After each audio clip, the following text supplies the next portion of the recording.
Narasimhamurthy sir ನನ್ನ ಹೆಸರು. ನಮಗಾಗಿರೋ ಅನ್ನ ಇನ್ನೊಬ್ರಿಗೆ ಯಾರು ಆಗಬಾರ್ದು ಸರ್. ಮಾಡಿದವ್ರಿಗೆ ಕ್ರಮ ತಗೊಂಡು ಏನೇನೋ ಮಾಡಿ ಅವ್ರನ್ನ ಇದು ಮಾಡಬೇಕು ಸರ್. ನಮಗೆ ಜಾಸ್ತಿ ಕಷ್ಟ ಇದೆ ಸರ್. ನಮ್ಮ ಇದ್ದಿದ್ದೇ ಒಬ್ಬ ಮಗ ಸರ್. ಎಲ್ಲ ಈ ಥರ ಮಾಡಿಬಿಟ್ಟು ಅದು ಏನು ಅವ್ರ ತಂದೆ ಏನಿಲ್ಲ, ನಾವೇ ನೋಡ್ಕೋಬೇಕು ಸರ್. ಅವ್ರಿಗೆಲ್ಲ ಏನು ಕೆಲಸ ಮಾಡ್ತಿದ್ರು ಸರ್? ಡ್ರೈವರ್ ಕೆಲಸ ಮಾಡ್ತಾರೆ ಸರ್. ಆಟೋ ಓಡಿಸಿದ್ದು, ಬಸ್ ಓಡಿಸಿದ್ದು. ಎಲ್ಲಿ ಯಾವ ಬಸ್ ಓಡಿಸ್ತಿದ್ರು ಸರ್ ಇಲ್ಲಿ ಪಾಸ್ ಕಂಪ್ನಿದು ಬಸ್ ಓಡಿಸಿದ್ದು. ಅದು ಬಿಟ್ಟು ಬಂದಮೇಲೆ ತಿರ್ಗಾ ಆಟೋ ಓಡಿಸ್ತು ಸರ್. ಈಗ ಬಸ್ಸು ಬಿಟ್ಟಿದ್ದಾದ್ಮೇಲೆ ಸಂಜೆ ಆಟೋ ಓಡಿಸ್ತಿದ್ರು. ಎಷ್ಟು ಜನ ಮಕ್ಕಳವರು? ಸರ್ ಇಬ್ಬರು ಸರ್. ಅವ್ರ ತಂದೆನೂ ತಿಳ್ಕೊಂಡ್ರು, ಅವ್ರ ಅಣ್ಣನೂ ತಿಳ್ಕೊಂಡ್ರು. ಇವ್ರು ಒಬ್ಬನೇ ಸರ್ ಇದ್ದು.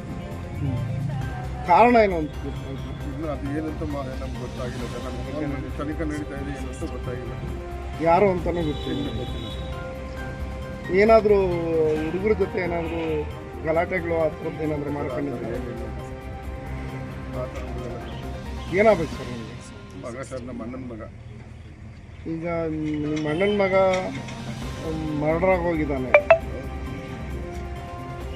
ಯಾಕೆ ಕಾರಣಗಳೇನು ಗೊತ್ತಿಲ್ಲ ನಮಗೆ.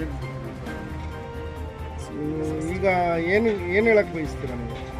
ನಮ್ಗಾಗಿರೋ ಬೇರೆಯವ್ರಿಗೆ ಯಾರಿಗೂ ಆಗ್ತಾರೆ ಸರ್. ಅವ್ರಿಗೆ ಏನು ಮಾಡಿದ್ರೆ ಅವ್ರಿಗೆ ತಕ್ಷಣ ಶಿಕ್ಷೆಯನ್ನು ಕೊಡಿಸಿ ಇದು ಮಾಡಬೇಕು ಸರ್. ನಮ್ಗೆ ನ್ಯಾಯ ಕೊಡಿಸ್ಕೊಡ್ಬೇಕು ಅಂತ ಹೇಳ್ಕೊಂಡು. ನಿಮ್ಮ ಹೆಸರು? ನರಸಿಂಹಮೂರ್ತಿ ಸರ್. ನಿಮ್ಮ ಹೆಸರು ಸರ್? ನಾರಾಯಣ ಸ್ವಾಮಿ. ನಾರಾಯಣ ಸ್ವಾಮಿ. ಅಣ್ಣ ನಿಮ್ಮ ತಮ್ಮನ? ಚಿಕ್ಕಪ್ಪನ.